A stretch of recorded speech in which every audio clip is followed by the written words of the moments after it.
Habang papalapit ang katapusan ng labanan, ang huling lobo ay napatay mismo ni Patrick.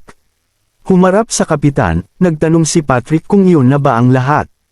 Tumango ang kapitan bilang kumpirmasyon. Sinabi ni Patrick na 1 buwan at kalahati na mula nang magsimula ang pagsasanay sa pakikipaglaban. At ang paglilinis sa lahat ng mga lugar na ito ay mas matagal kaysa sa inaasahan. Sumang-ayon ang kapitan, ipinaliwanag na ang pagtuklas ng 3 bayan na puno ng libu-libong halimaw ay isang napakalaking gawain. Nangilabot si Patrick na isipin ang lahat ng mga halimaw na iyon na sabay-sabay na sumasalakay sa kastilyo. Ang simpleng ideya ay nagdulot ng panginginig sa kanyang likod, at tahimik siyang nagpasalamat sa Diyos na natagpuan nila ang mga banta sa tamang oras. Sandali niyang inisip kung nakita na ni Logan ang panganib na ito, o kung may ibang nangyayari. Nakita si Logan na nagdidirekta sa mga kabalyero at sundalo, hinihimok silang magtiis pa ng kaunti. Itinuro niya ang isang grupo na humahawak ng malaking puno. Inutusan silang tapusin ang pagputol nito, at maingat na dalhin ang mga pinutol na puno sa lugar ng konstruksyon ng bayan nang hindi nasesayra ang mga ito. Gayunpaman, ang mga kabalyero ay malayo sa kasiyahan. Nagreklamo sila tungkol sa kung paano sila walang tigil na nagputol ng mga halimaw at puno. Nang walang pahinga, nagrereklamo na ang walang katapusang trabahong ito ay malayo sa kung ano ang kanilang pinag-aralan sa teknik ng Iron Blood Sword. Si Logan, hindi natitinag sa kanilang mga protesta, ay binaliwala ang kanilang mga reklamo. Sinabi niya na nakakabaliw kung paano ang mga napakahalagang puno ay naiwan na hindi nagagamit dahil lamang sa mga halimaw sa malapit. Tinawag itong pag-aaksaya ng mga mapagkukunan. Sa kanyang kilalang nakamamatay ng ngiti, idinagdag ni Logan na ang sitwasyong ito ay perpekto. Nagawa niyang sanayin ang mga sundalo at mang-alap ng kahoy para sa bayan ng sabay. Isang klasikong kaso ng pagpatay ng 2 ibon sa isang bato. Si Patrick, na nagmamasid dito, ay hindi maiwasang isipin na tila mas interesado si Logan sa pagkuha ng kahoy kaysa sa pagsasanay sa mga tropa. Inisip ni Logan na bagaman mas maraming halimaw kaysa sa inaasahan, na nagpabagal sa kanilang mga pagsisikap, nagawa nilang mang-alap ng maraming kapaki-pakinabang na impormasyon. Sa panahon ng sensor test, naalala niya, ang ilang kadit na nasa pagitan ng 200 at 500 ay mahinang nag-a-absorb ng force. Ang iba ay nag-iindayog ng kanilang mga espada ng desperado upang mabuhay, nagpapakita ng hilaw na determinasyon. Habang ang ilan ay nagpakita ng napakalakas na likas na pag-iingat sa buhay, inisip niya kung ang paggising ng force ay maaaring mga ilangan ng ika-6 na pandama, likas na pag-iingat sa buhay, o marahil purong diwan ng pakikipaglaban. Nagpatuloy si Logan sa pag-iisip na kung makakamit nila ang inaasahang mga resulta sa panahon ng engranding digmaang sibil ngayong taglamig. Maaari nilang mapabilis ang pagpapalakas ng kanilang mga puwersa para sa hindi may iwasang labanan sa imperyo. Ang kanyang mga iniisip ay naputol nang mapansin ni Hamar ang mahinang ngiti sa mukha ni Logan at nagtanong kung bakit siya tumatawa. Si Logan, gaya ng dati, ay binaliwala ang tanong, sinasabing wala itong kinalaman kay Hamar. Nagbago ng paksa si Logan, sinabi kay Hamar na dahil sapat na ang kahoy na nakuha.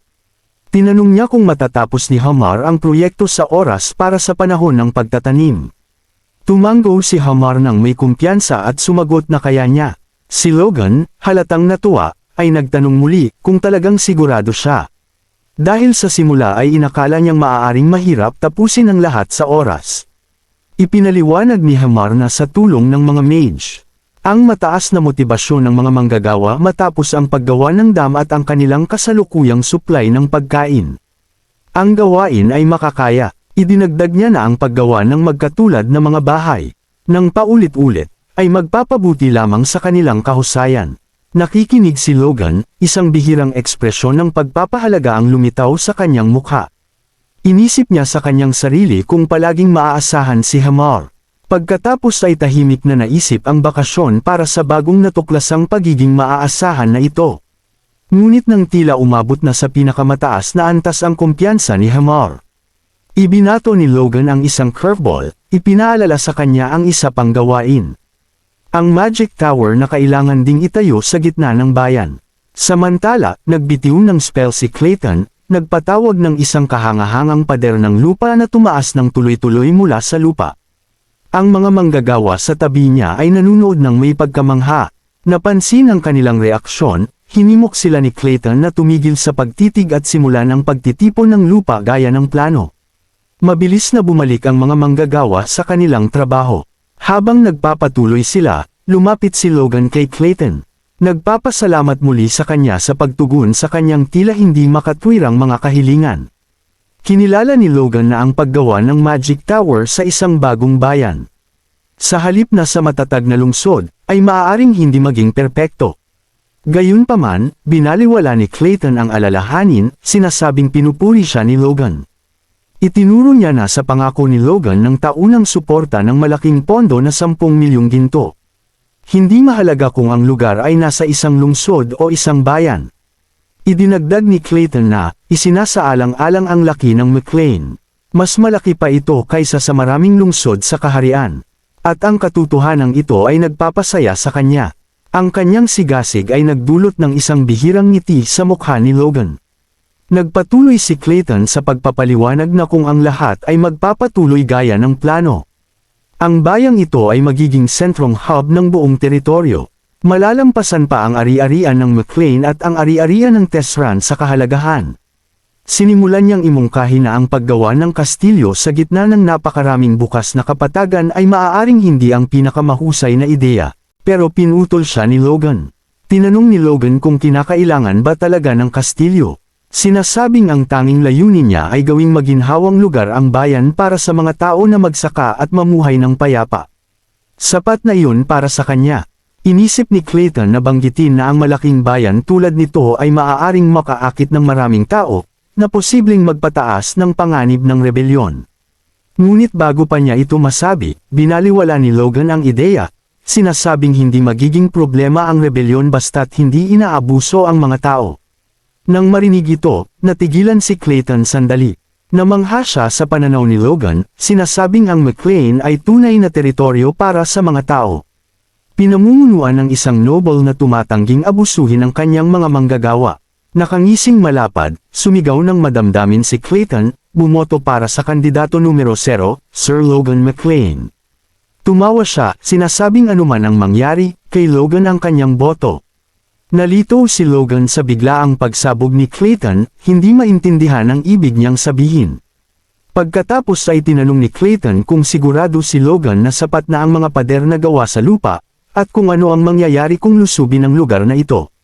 Sumagot si Logan na sapat na ang mga ito, dahil hindi kailanman magiging larangan ng digmaan ang lugar na ito.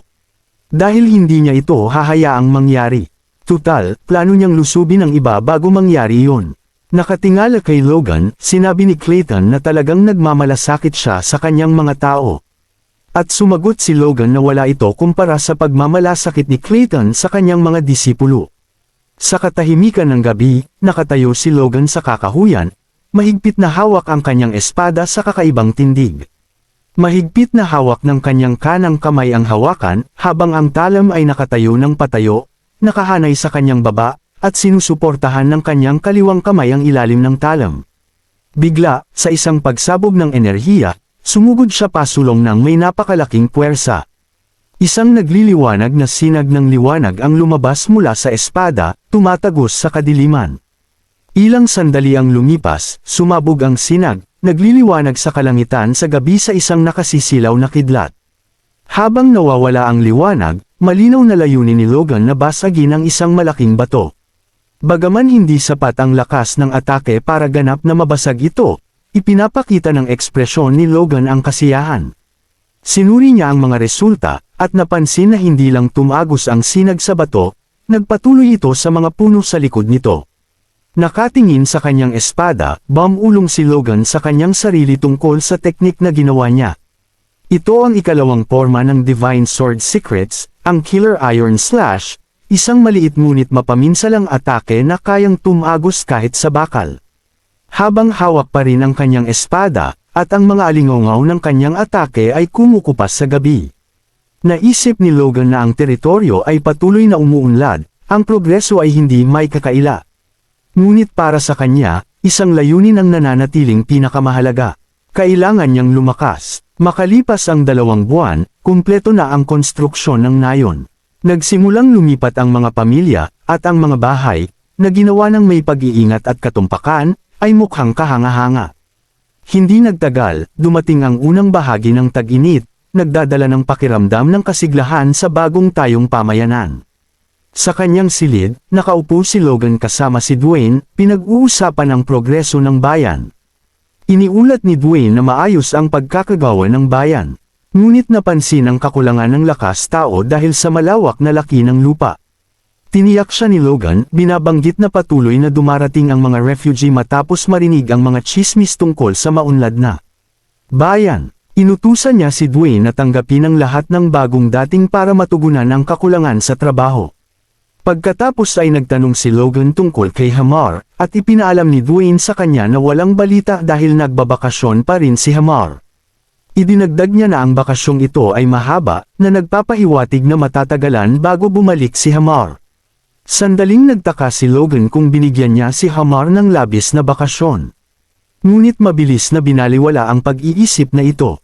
Dahil kumpleto na ang konstruksyon ng bayan at produksyon ng crossbow, naisip niya na dapat ay maayos ang takbo ng mga bagay sa pagkawala ni Hamar.